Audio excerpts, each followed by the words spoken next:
आपण बघतोय व्यापार बिलिंग सॉफ्टवेअरमध्ये बिल कसं बनेल आणि त्याचं पेमेंट आपण कसं घेतोय आणि शिवाय आपण परचेसची एंट्री घेतली एखाद्या पार्टीकडून खरेदी जर का केलं तर खरेदी केल्यानंतर आपल्याला त्यांचं पेमेंट कसं जमा करून घ्यायचं आहे त्याचे डिटेल्स आपण आता याच्यामध्ये बघणार आहोत. पहिल्यांदा बिल करूयात. ॲड सेलला क्लिक केलं तुम्ही. कोणत्या पार्टीचं बिल करायचं ती पार्टी सिलेक्ट करा. या पार्टीचं बिल बनवायचं आहे आपल्याला. इथं त्या पार्टीला काय आपण मटेरियल देतोय तर प्लांट बॅग आपण नावाचा ॲग्रिकल्चरचा आयटम बघतोय आपण. प्लांट बॅग 10 किलो 150 रुपये दर लावलेला आहे, तो आहे तसा राहील आपला. त्याच्यानंतर समजा तुम्ही दिलं प्लांट ट्रे दिलात, किती दिलेत समजा एक 500 ट्रे दिले तुम्ही आणि रेट तुमचा आहे 5 रुपये रेट आहे समजा. तर ह्या बिलाची रक्कम झाली 4,000 रुपये. त्यांच्याकडनं पैसे आले असतील बिलाच्या वेळेस काही पैसे आले तर इथे टाकू शकता.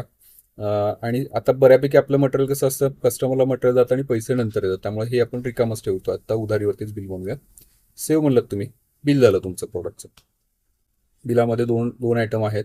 बिलाच्या वरती बिल कोणाचं आहे, आपल्या आपल्या फर्मचे नाव डिटेल्स वगैरे येऊ शकतात. जीएसटी बिल असेल तर टॅक्स डिटेल्स येऊ शकतात. टॅक्स डिटेलमध्ये CGST HGST वेगळं वेगळं येऊ शकतं. आता हे बिल बघायचं झालं तर प्लांट बॅग 10 किलो दिला तुम्ही, 150 रुपये दर लावलाय.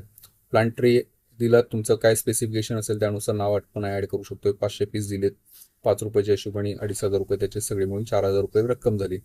आणि बिलाच्या रक्कम ह्या बिलाच्या शिवाय ह्या बिलात पैसे आपल्याला तर काय आले नाही आहेत. त्या बिलाच्या आधी बॅलन्स होता त्यांचा 6,350 रुपये आणि आत्ता करंट त्यांचा बॅलन्स म्हणजे हे 6,000 प्लस हे आत्ताचे 4,000 असं सगळं मिळून 10,350 रुपये त्यांच्याकडे येणं आहे असं बिल दिसतंय. या बिलाचे वेगळे वेगळे फॉर्मॅट येतात. तुम्हाला जशा फॉर्मॅटमध्ये बिल पाहिजे आहे तशा फॉर्मॅटमध्ये तुम्ही बिल हे प्रिंट करू शकता. जनरली आपल्याला हा जो फॉर्मॅट आहे हा जास्त बरा जातो, किंवा हा एक फॉर्मॅट आहे याच्यामध्ये जास्त बरं जातं. आयटमचं नाव, क्वांटिटी, युनिट आणि रेट यामध्ये ॲडिशनल फील्ड पाहिजे तर घेऊ शकतो आपण. हे झालं.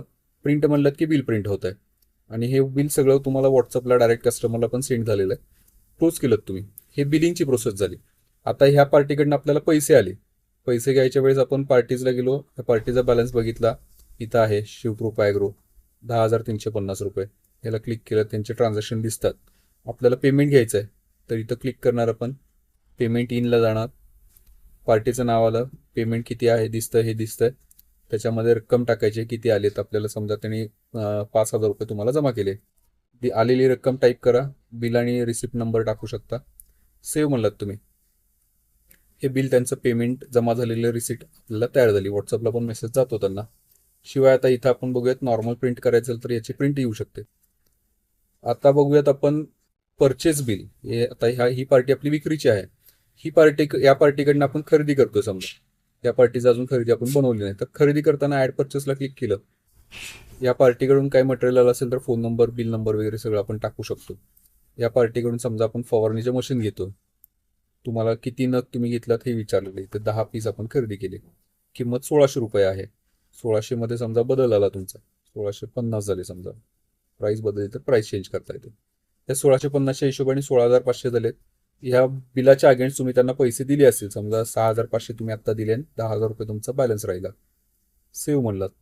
हे बिल तुमचं तयार झालं. आता हे जे दिसत आहे तुम्हाला, हे हिरवं दिसतंय. इथं बघितलं तर हिरवं दिसतंय म्हणजे तुम्हाला पैसे यायचे आहेत. रेड दिसतंय म्हणजे तुम्ही पैसे देणार आहात. होम स्क्रीनला आलात तुम्ही. खरेदी झालेली आहे तुमची. आता पैसे येणारे इथं दिसत आहेत. पैसे जे तुम्हाला द्यायचे आहेत ते इथं दिसतात. एका पार्टीकडनं यायचे आहेत, एका पार्टीला आपल्याला द्यायचे आहेत. आता पार्टीला पैसे दिले आपण तर काय करायचं आहे, प्लसमध्ये गेलात इथं तुम्हाला पेमेंट आउट नावाचा ऑप्शन दिसतो. कुठल्या पार्टीला तुम्हाला पैसे द्यायचे आहेत. गणेश, आता हे पार्टीचं नाव दिसतंय, त्यांना किती रक्कम द्यायची ते दिसतं. हे समजा तुम्ही चेकने दिली असेल, चेक डिटेल्स टाकायची पण सोय येते. रेफरन्स नंबर, चेक नंबर टाकता येतो. आता आपण समजा ABC1234 हा एक चेक नंबर आहे असं समजून झालं.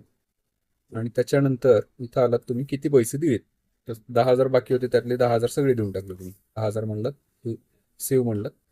पेएबल म्हणत कमी झाले पैसे. अशा पद्धतीने पार्टी, बिलिंग आणि स्टॉक हे सगळं त्याच्यामध्ये मॅनेज करणारं हे सगळ्यात सोपं आणि सगळ्यात स्वस्त असं सॉफ्टवेअर आहे, ज्याच्या थ्रू तुम्हाला मोबाईलला ॲप्लिकेशन सुद्धा येतं. मी याच्यासोबत तुम्हाला मोबाईल ॲप्लिकेशनची सुद्धा व्हिडिओ पाठवतच आहे, त्याच्यामध्ये तुम्हाला माहिती कळेल सगळी.